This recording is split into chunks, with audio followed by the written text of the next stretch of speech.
Please, just $10. The little boy begged to shine the CEO's shoes when he said it was to save Mom. The city was alive with noise, horns blaring, footsteps clacking on concrete, voices rising and falling like wind between tall buildings. Winter had come early, painting the streets with a soft breath of frost. But on the terrace of an upscale cafe in downtown Manhattan, time seemed to move differently. Lucas Reed, 30, sat alone at a corner table, his espresso untouched, his gaze lost beyond the rim of his designer sunglasses. He wore success like a second skin, tailored coat, Italian shoes, a presence that made people glance twice. But behind the cool surface was a man quietly drowning in stillness. The world moved, but he didn't. He had come here like he often did, not for coffee, but for a kind of silence that only existed in crowds, a paradox that matched the numbness he carried. His phone buzzed on the table. He didn't check it. Then a voice, small, trembling, unfamiliar, broke through the cocoon. "Please, sir, just $10, 0 cents. Lucas blinked, then looked down. A little boy, no older than 4, stood at his feet. His coat was too thin for the weather, his sneakers 2 sizes too big. In one small hand he clutched a torn rag, in the other, nothing, just emptiness. "I'll shine your shoes," the boy said, trying to sound brave. "I don't need more, just enough to buy bread for my mom." Lucas didn't speak right away. He looked at the boy with a kind of detached curiosity, as if trying to decide if this was real or a performance. His shoes, shined that morning, reflected the boy's desperate eyes. "Where is your mom?" Lucas asked finally, his voice flat, unreadable. The boy hesitated, then pointed across the street. "She's over there. She hasn't eaten in 2 days." Lucas followed the direction of the tiny dirt-streaked finger. At the edge of the block, beside a concrete planter dusted with snow, a figure sat slumped against the wall. She was young, barely more than a girl, maybe in her early 20s, with tangled blonde hair falling across her face. Her coat hung open, sleeves frayed. One shoe was missing. She didn't move. Lucas stared. For a moment, everything around him, cars, people, even the cold, fell away. The boy was still standing there, still holding out that rag, as if he'd learned this was the only way the world might look at him. There was no performance in his voice, only urgency, and a strange kind of pride, as if begging wasn't an option, only work was. Lucas looked back at his coffee, now cold. Then at the little boy's eyes again. They weren't just asking for money, they were asking to be seen, and somehow for the first time in what felt like forever, Lucas Reed felt something stir inside him, something unexpected, unwelcome, but undeniable, something close to feeling.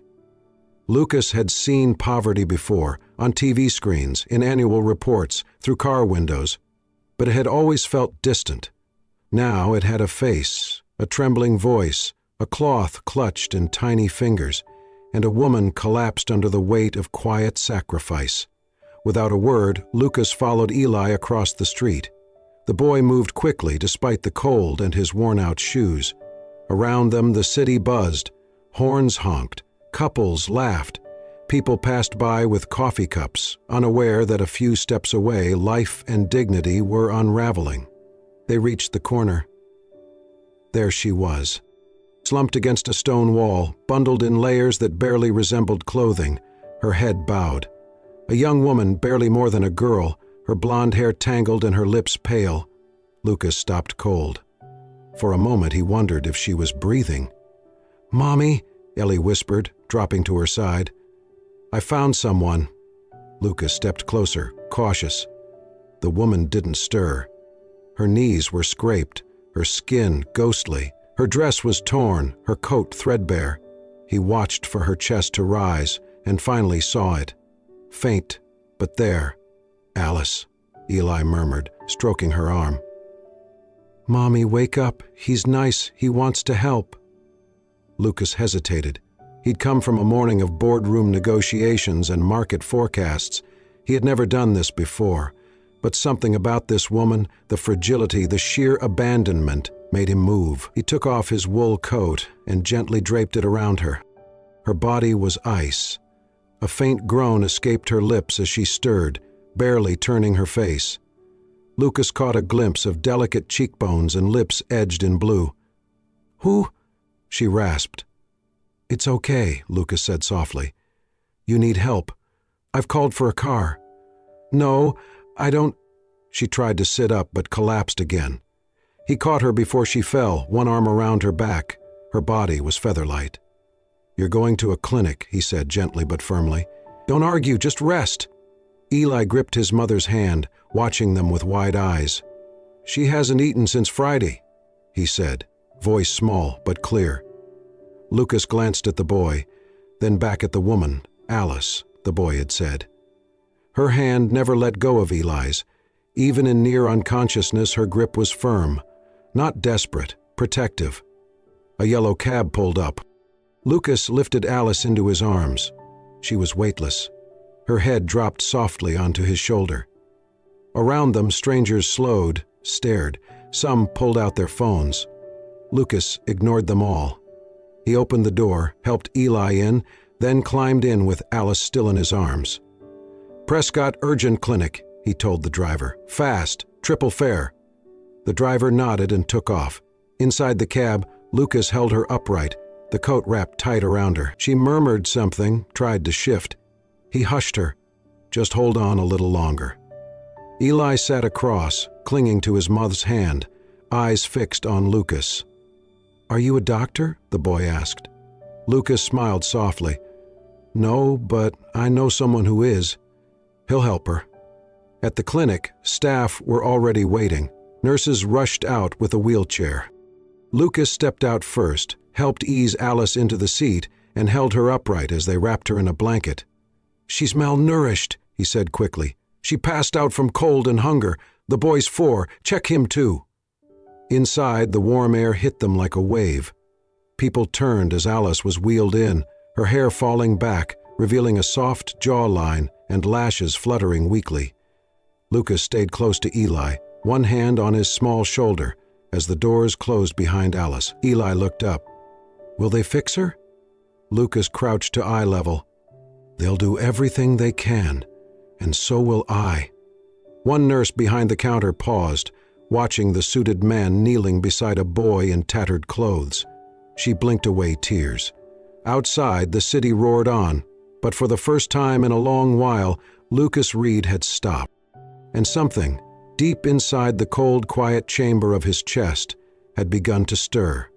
The overhead light hummed softly above her, casting a cold glow over the sterile room, and the faint scent of antiseptic clung to the air like a memory she couldn't place. Alice blinked slowly, her eyelids heavy, as if each movement took deliberate effort, her body sluggish, as though her limbs were wading through water. For a few disoriented seconds, she couldn't quite recall where she was or how she had ended up here. Then she noticed the IV in her arm, the pale blue blanket draped over her legs, and just beyond the glass window, a waiting area she didn't recognize. Panic bloomed in her chest. "Eli!" she gasped, trying to sit up too quickly. A wave of dizziness surged through her, but before she could cry out again, a calm voice stopped her. "He's right outside. He's safe." Startled, she turned her head. A man was seated near her bed, quiet, composed, hands clasped between his knees. He wasn't wearing a coat, only a simple sweater, and though his posture was relaxed, there was something unmistakably steady and assured in the way he sat. His presence filled the room, not with noise, but with an unusual sense of quiet control. "Who are you?" she asked, her voice hoarse and dry, her eyes narrowing. "Are you with the city police?" "No," the man replied gently. "I'm just someone who saw your son trying to shine shoes for $10.00 to buy bread." The words landed like a stone in her chest. Her lips parted slightly, stunned, as her thoughts scrambled to catch up with her surroundings. "I followed him," he continued softly. "To you. You were unconscious. I called for help. That's all." Alice leaned back slowly, still guarded, her fingers tightening around the edge of the blanket. "Why would you do that? Help us, I mean." He looked at her without blinking. "Because I could." She let out a breath, half bitter, half weary. "People don't just help like that, not here, not in this city." "I know," he said quietly, "but your son looked at me like I was his last hope." Her eyes flicked toward the window again, softer now. "He is all I have." The man stood. "Would you like something to eat?" "He's already had something, but I can bring you something warm." "No," she said quickly, instinctively. "No money, no handouts." "This isn't charity," he replied, not missing a beat. "It's a meal. You nearly didn't wake up." She looked down, the shame rising slowly like heat in her face. "We hadn't eaten in 2 days. I gave him everything. I just needed to make sure he had a chance." Lucas didn't speak. The silence that filled the room wasn't cold, it was still, and it waited. Then she looked back at him and, with a voice lower now, more certain, she said, "I used to be a psychology major, top of my class. I had this dream of opening a center for kids, ones who'd been through trauma. I even interned at a crisis shelter for children during college. I was going to make a difference." He tilted his head slightly, as if he could already see the version of her she was describing. "What happened?" he asked gently. Her lips quivered as she tried to form the words. "I fell in love. He was older, said everything right, made me believe in a future. When I told him I was pregnant, he vanished. No calls, no answers, just gone." She paused, swallowing hard. "And when I told my parents, they didn't even get angry. They just looked at me like I was already gone. Said I had ruined everything. Said I had to leave." Lucas listened without interrupting, his gaze unwavering. "I tried shelters," she continued, her voice steadier now, not from strength, but from survival. "Most were full, some weren't safe. So I kept moving. Took whatever jobs I could find. Cleaning houses, folding laundry. Some nights we slept in the back pews of churches, some nights on benches at train stations, with him curled up in my coat." She looked down again, hands resting on the blanket. "But," I always told myself, "just one more day, one more dollar. If Eli was safe, if he had something in his belly and a warm hand to hold, then it was enough." Lucas's chest ached with something he hadn't felt in years. This woman, pale and trembling beneath hospital lights, radiated a strength that humbled him more than any executive he'd ever known. "I'm sorry," he said at last, voice low. She gave a small, weary smile. "Don't be. You didn't put us here." "No," he agreed. "But I've spent a long time walking past people like you. Maybe it's time I stopped." Just then, the door creaked open, and Eli stepped inside, a small paper bag clutched in his hands. His face lit up the second he saw her. "Mommy! They gave me bread! Real bread!" He hurried over, climbed onto the bed, and wrapped his arms tightly around her. Alice flinched slightly, but drew him close, burying her face into his hair. "You saved me some?" she whispered into his curls. He nodded proudly, opening the bag to reveal half a sandwich and a roll. "I saved the best piece for you." She took the bread, eyes never leaving his face.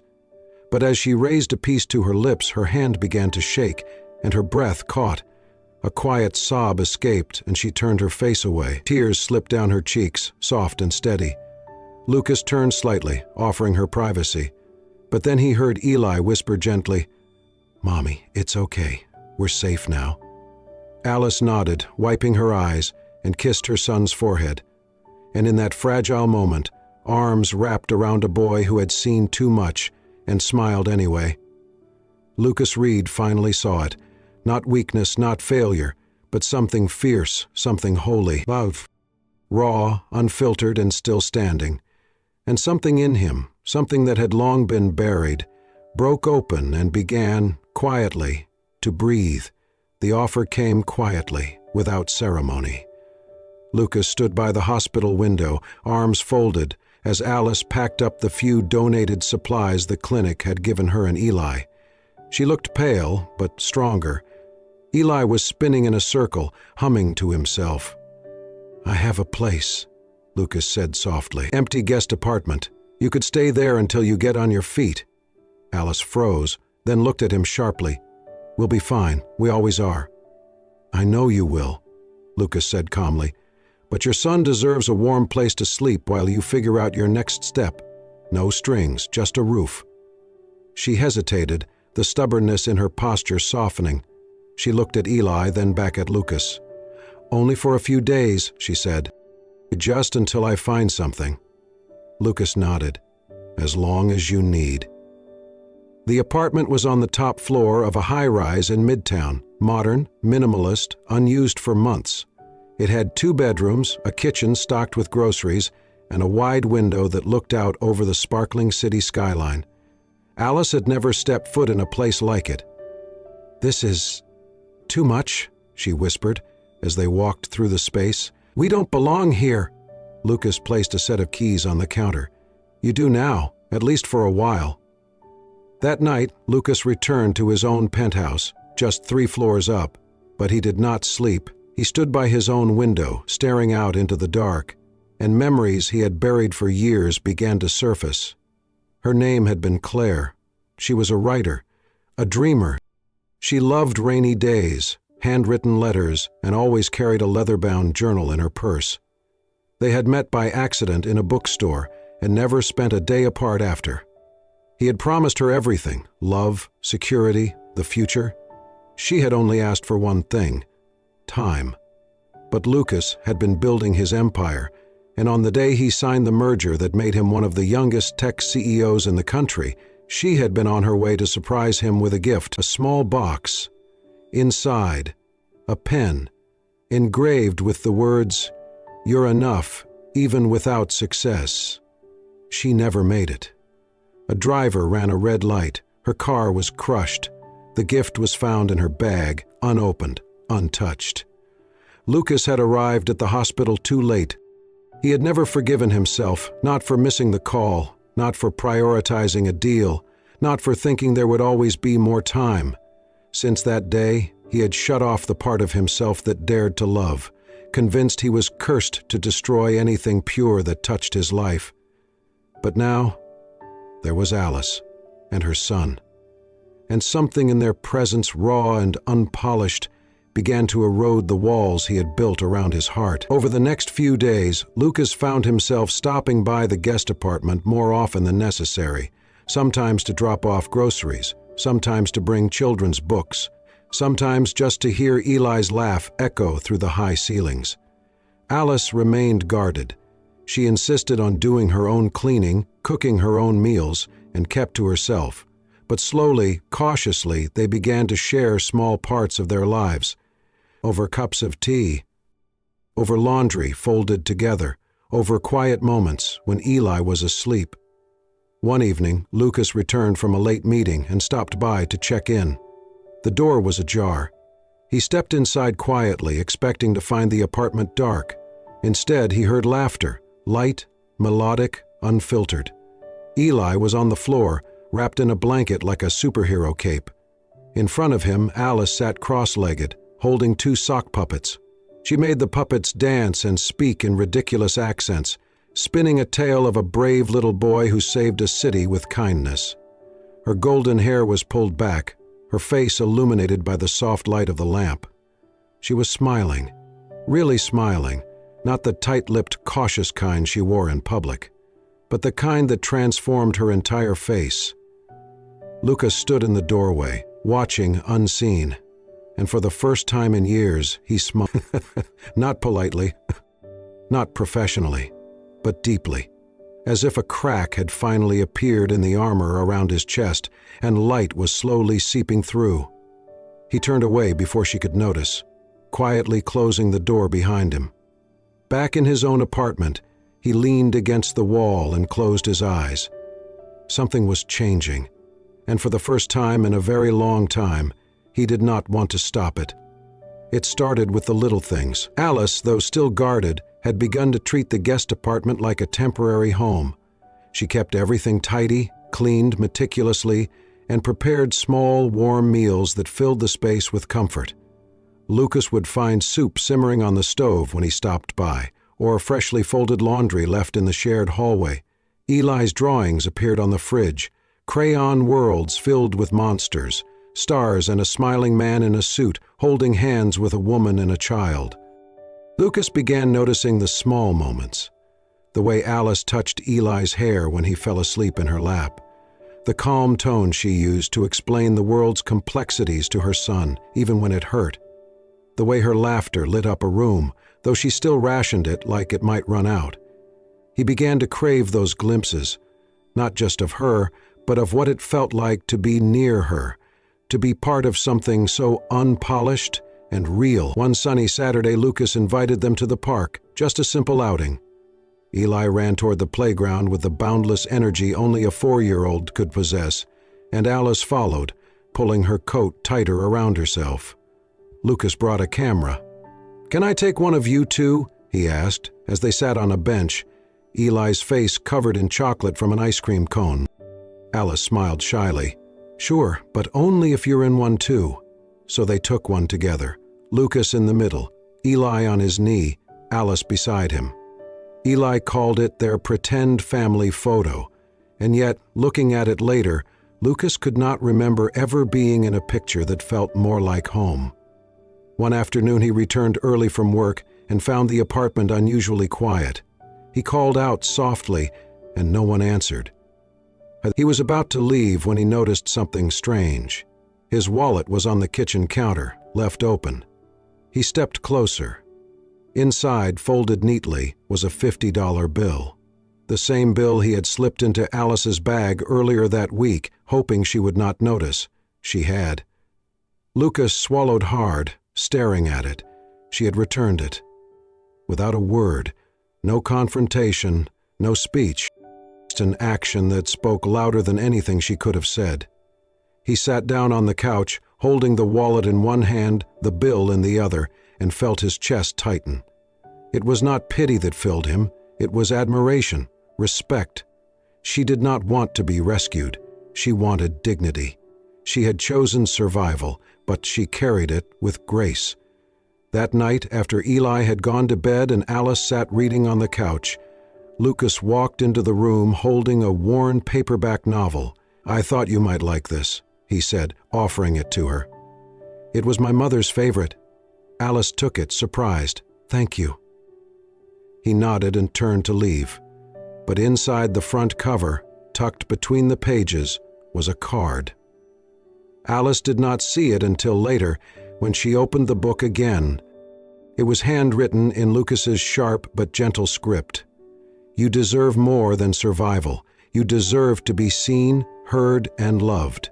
She stared at the words for a long time, her fingers trembling slightly, and for the first time since they arrived in that apartment, she allowed herself to hope. Not just for Eli, but for herself. The storm came without warning. It started with a knock on Lucas's office door one crisp morning, when the sky was still clear and the city below his window hummed with routine. "Lucas," the receptionist announced. "Rachel's here. She said it's important." Rachel Langston, one of his oldest friends from college, now an investor in one of his tech ventures, breezed into the room in her usual stilettos and sharp red blazer. Her hug was practiced, her smile polished, but her eyes flicked around the space, curious and calculating. "I've been hearing rumors," she said, sitting casually on the edge of his desk. "You've gone domestic?" Lucas raised an eyebrow. "What are you talking about?" "You, taking in a homeless woman and her kid? That's what the gossip says. I thought it was ridiculous until I saw them." "In your building?" Lucas's jaw tightened. "That's none of your business," Rachel laughed. "Come on, Luke. What's the plan here? Make her your pet project? Feel better about all that guilt you carry around?" He stood, suddenly cold. "Stop." But it was too late.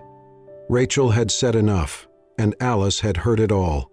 Unseen by either of them, she had come to drop off lunch for Lucas, a small container of soup she had made, wrapped in a napkin with a smiley face drawn in pen.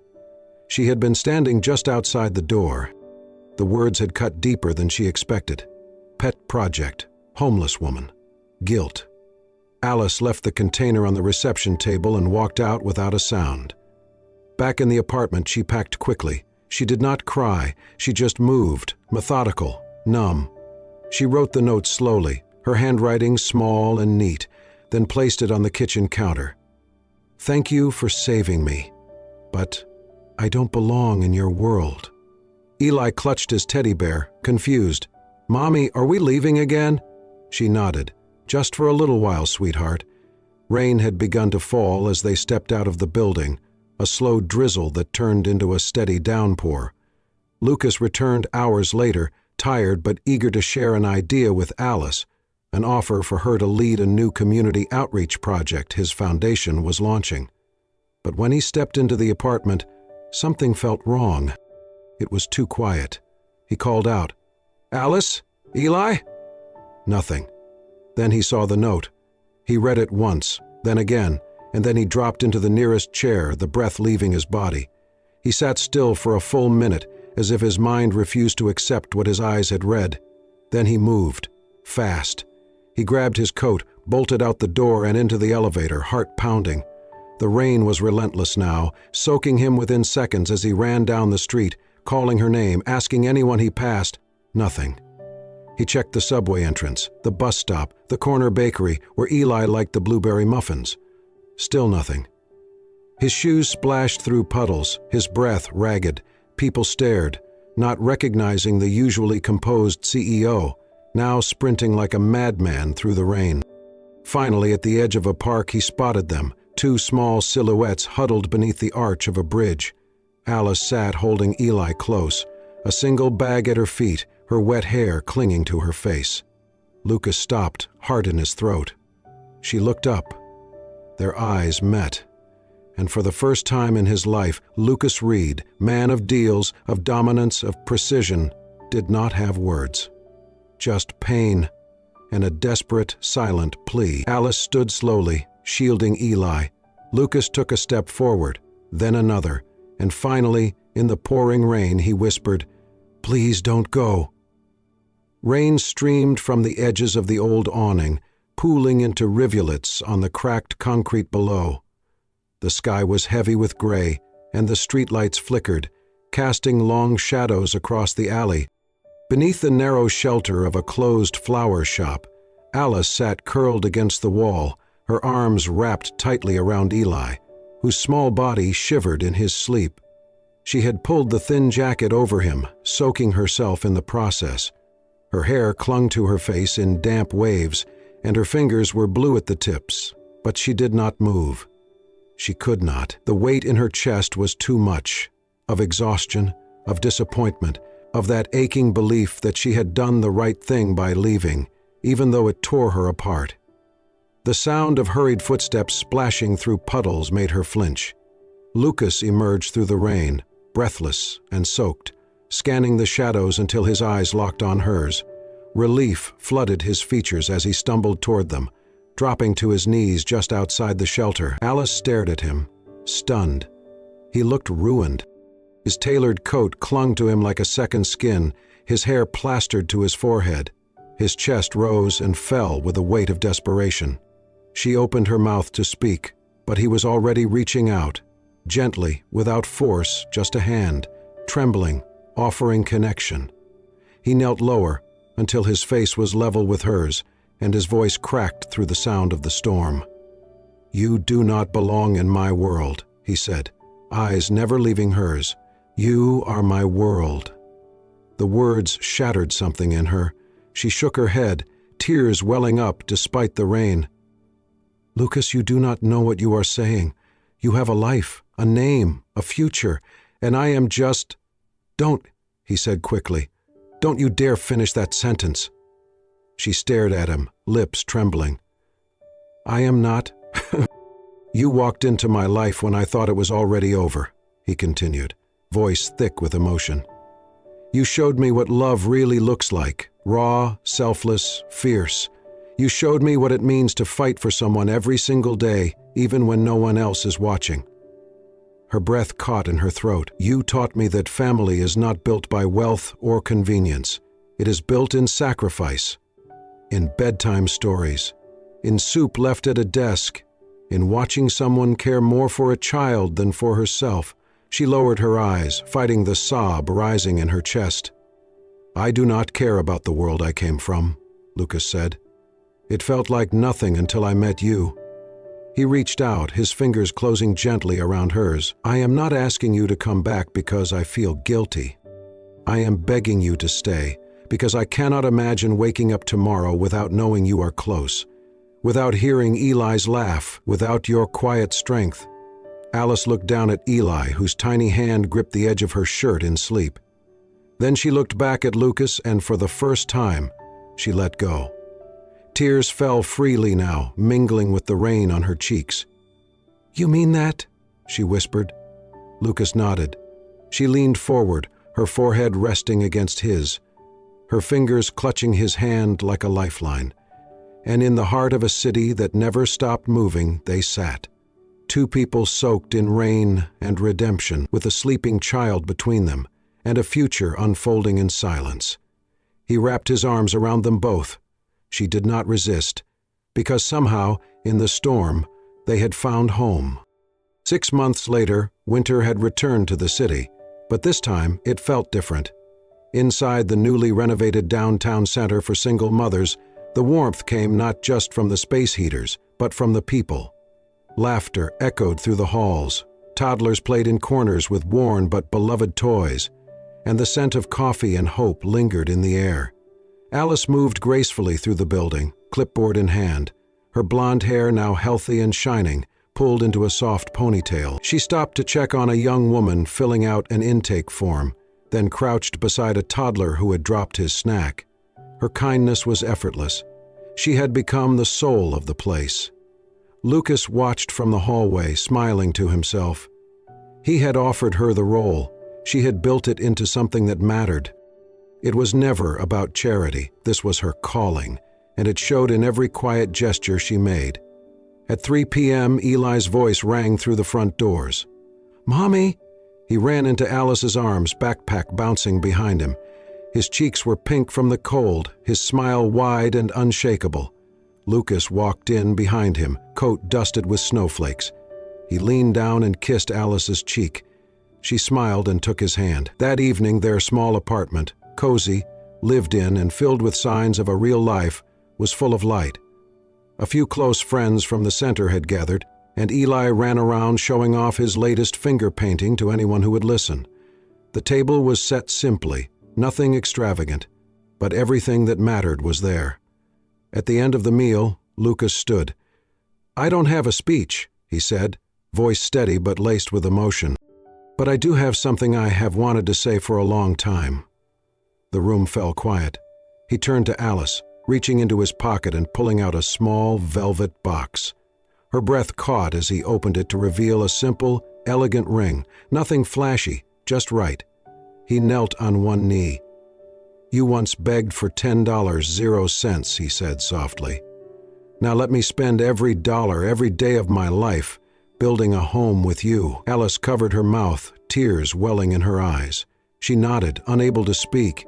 Lucas slipped the ring on her finger as Eli clapped and shouted, "Say yes, Mommy!" She laughed through her tears. "Yes, 1,000 times, yes!" The room erupted in applause, but Lucas only saw her. Later that night, as the snow fell gently outside, they stepped out for a walk. Eli walked between them, holding their hands tightly, swinging his arms and humming a tune only he knew. They passed the cafe where it all began, the same sidewalk, the same corner. Only now it was no longer just a city street. It was the place where a boy's honesty, a mother's sacrifice, and a stranger's broken heart had collided to create something none of them expected. A family.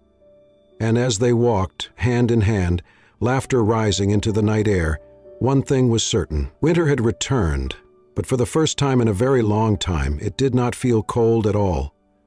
Sometimes, it only takes a simple act of kindness, a $10.00 plea, to change the course of 3 lives forever. Lucas, Alice, and little Eli remind us that no matter how cold the world may seem, love has a way of finding its way back in, through sacrifice, healing, and second chances. If this story touched your heart, imagine what the next one will do. Subscribe to Soul-Stirring Stories for more true-to-life tales of love, resilience, and the quiet moments that change everything. And don't forget to like, comment, and share, because someone out there may just need a story like this to believe again. We'll see you in the next one.